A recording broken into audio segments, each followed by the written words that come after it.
हर हर गंगे जय माँ गंगे। पतित पावनी गंगे, त्रिभुवन तारिणी गंगे। तेरे जल में केवल पानी नहीं, स्वयं मोक्ष का आशीर्वाद बहता है। नमस्कार मेरे प्यारे सनातनी भाइयों और बहनों, स्वागत है आपका हमारे चैनल पर। आज की यह वीडियो केवल एक नदी की कहानी नहीं है, ये है स्वर्ग से पृथ्वी तक उतरी दिव्यता की कथा। ये है भगवान विष्णु के चरणों से निकली उस पावन धारा की महिमा, जिसे स्वयं महादेव ने अपनी जटाओं में धारण किया और जिसे पृथ्वी पर लाने के लिए राजा भगीरथ ने हजारों वर्षों तक कठोर तपस्या की। आज हम जानेंगे मां गंगा कौन है, उनकी उत्पत्ति कैसे हुई, गंगा दशहरा क्यों मनाया जाता है, भगवान विष्णु, शिव जी और भगीरथ जी का मां गंगा से क्या संबंध है। क्या गंगा केवल नदी है या स्वयं देवी? क्यों कहा जाता है कि गंगा स्नान से पाप नष्ट हो जाते हैं? और आखिर कलयुग में मां गंगा का महत्व इतना अधिक क्यों है? तो इस दिव्य यात्रा में अंत तक हमारे साथ बने रहिए, क्योंकि आज की वीडियो आपके भीतर सनातन धर्म के प्रति नई श्रद्धा जगा देगी। सनातन धर्म में गंगा केवल जलधारा नहीं है, वे स्वयं एक देवी हैं, एक चेतना है, एक दिव्य शक्ति है। शास्त्रों में कहा गया है कि जहां गंगा बहती हैं, वहां देवताओं का निवास होता है। गंगा को पतित पावनी कहा जाता है, अर्थात वो देवी जो सबसे बड़े पापी को भी पवित्र कर दे। स्कंद पुराण में कहा गया है कि कलयुग में यदि कोई व्यक्ति सच्चे मन से गंगे गंगे भी बोल दे, तो उसके अनेक जन्मों के पाप नष्ट हो जाते हैं। मां गंगा तीनों लोकों में बहती हैं, स्वर्ग में मंदाकिनी, पृथ्वी पर गंगा और पाताल में भागीरथी कहलाती हैं। इसीलिए उन्हें त्रिपथगा भी कहा जाता है। अब सबसे बड़ा प्रश्न, मां गंगा की उत्पत्ति कहां से हुई? सनातन धर्म के अनुसार गंगा का जन्म स्वयं भगवान विष्णु के चरणों से हुआ। जब भगवान विष्णु ने वामन अवतार लिया और 3 पगों में संपूर्ण ब्रह्मांड नाप लिया, तब उनके चरण ब्रह्मांड के ऊपरी भाग तक पहुंचे। उनके चरणों को ब्रह्मा जी ने अपने कमंडल के जल से धोया। वही दिव्य जल गंगा के रूप में प्रकट हुआ।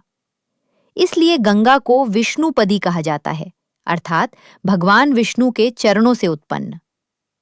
ब्रह्मा जी ने उस दिव्य धारा को स्वर्ग लोक में स्थान दिया। वह गंगा मंदाकिनी के रूप में बहने लगी।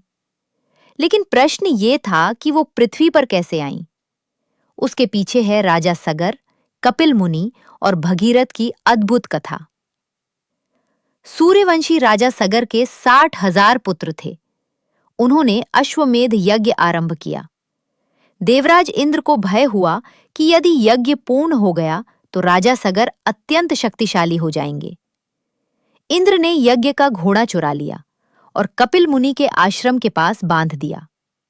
राजा सगर के पुत्र घोड़े को खोजते हुए वहां पहुंचे। उन्होंने कपिल मुनि पर चोरी का आरोप लगाया। मुनि उस समय गहन ध्यान में थे।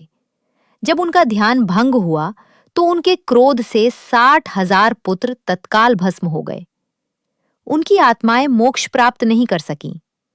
तब भविष्यवाणी हुई कि केवल स्वर्ग की गंगा यदि पृथ्वी पर आकर उनकी अस्थियों को स्पर्श करेंगी, तभी उन्हें मुक्ति मिलेगी। राजा सगर के वंश में आगे चलकर राजा भगीरथ का जन्म हुआ। उन्होंने अपने पूर्वजों की मुक्ति का संकल्प लिया। भगीरथ हिमालय गए और हजारों वर्षों तक कठोर तपस्या की। उनकी तपस्या से प्रसन्न होकर ब्रह्मा जी प्रकट हुए। भगीरथ ने प्रार्थना की, हे प्रभु, मां गंगा को पृथ्वी पर भेज दीजिए। ब्रह्मा जी बोले, गंगा का वेग इतना प्रचंड है कि पृथ्वी उसे सह नहीं पाएगी। केवल भगवान शिव ही उनके वेग को नियंत्रित कर सकते हैं। तब भगीरथ ने महादेव की तपस्या की। महादेव भगीरथ की भक्ति से प्रसन्न हुए। उन्होंने कहा, मैं गंगा को अपनी जटाओं में धारण करूंगा। जब मां गंगा स्वर्ग से उतरी तो उन्हें अपने वेग और सौंदर्य पर गर्व था। उन्होंने सोचा कि वे सीधे पृथ्वी पर गिरकर सब कुछ बहा देंगी। लेकिन जैसे ही वे नीचे आईं, महादेव ने उन्हें अपनी विशाल जटाओं में कैद कर लिया। गंगा लाखों धाराओं में उलझ गई। तब गंगा को अहंकार का बोध हुआ। उन्होंने शिवजी से क्षमा मांगी। फिर महादेव ने धीरे धीरे अपनी जटाओं से गंगा की धारा पृथ्वी पर छोड़ी। इसीलिए शिव जी को गंगाधर कहा जाता है। जब गंगा पृथ्वी पर उतरी तब राजा भगीरथ आगे आगे चले और गंगा उनके पीछे पीछे बहती गई। अंततः गंगा ने राजा सगर के पुत्रों की अस्थियों को स्पर्श किया। तुरंत उन्हें मोक्ष प्राप्त हुआ। इसी कारण गंगा को भागीरथी भी कहा जाता है। और किसी महान कार्य के लिए की गई कठिन मेहनत को आज भी भागीरथ प्रयास कहा जाता है। दोस्तों, यदि आपको सनातन धर्म की ऐसी दिव्य और ज्ञानवर्धक कथाएं पसंद आती हैं, तो कृपया वीडियो को लाइक जरूर करें। हमारा चैनल अभी नया है और आपका एक सब्सक्राइब हमें बहुत सपोर्ट करेगा। वीडियो को अपने परिवार और सभी सनातनी भाइयों बहनों के साथ शेयर करें ताकि हर घर तक मां गंगा की महिमा पहुंच सके। कमेंट में जरूर लिखें हर हर गंगे। अब आगे जानेंगे गंगा दशहरा का रहस्य। ज्येष्ठ मास के शुक्ल पक्ष की दशमी तिथि को मां गंगा पृथ्वी पर अवतरित हुई थी। इसीलिए ये दिन गंगा दशहरा कहलाता है। दशहरा का अर्थ है 10 पापों का नाश। ऐसा माना जाता है कि इस दिन गंगा स्नान करने से व्यक्ति के 10 प्रकार के पाप नष्ट हो जाते हैं। लाखों श्रद्धालु हरिद्वार, ऋषिकेश, प्रयागराज, काशी और गंगा सागर में स्नान करते हैं। सनातन धर्म में गंगा केवल शारीरिक शुद्धि नहीं करती, वे आत्मा को भी पवित्र करती हैं। क्यों हर हिंदू चाहता है कि मृत्यु के बाद उसकी अस्थियां गंगा में विसर्जित हों? क्योंकि मान्यता है कि गंगा आत्मा को मोक्ष का मार्ग प्रदान करती है। काशी में स्वयं भगवान शिव मरने वाले व्यक्ति के कान में तारक मंत्र देते हैं और गंगा उस आत्मा को मुक्त कर देती है। अब एक आश्चर्यजनक बात, वैज्ञानिकों ने भी पाया है कि गंगा जल वर्षों तक खराब नहीं होता। इसमें विशेष प्रकार के बैक्टीरियोफेज पाए जाते हैं जो हानिकारक जीवाणुओं को नष्ट कर देते हैं। यही कारण है कि गंगा जल को पवित्र माना जाता है।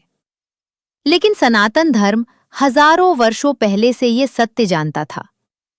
गंगोत्री, जहां से गंगा का उद्गम माना जाता है। हरिद्वार, जहां गंगा पर्वतों से मैदान में उतरती हैं।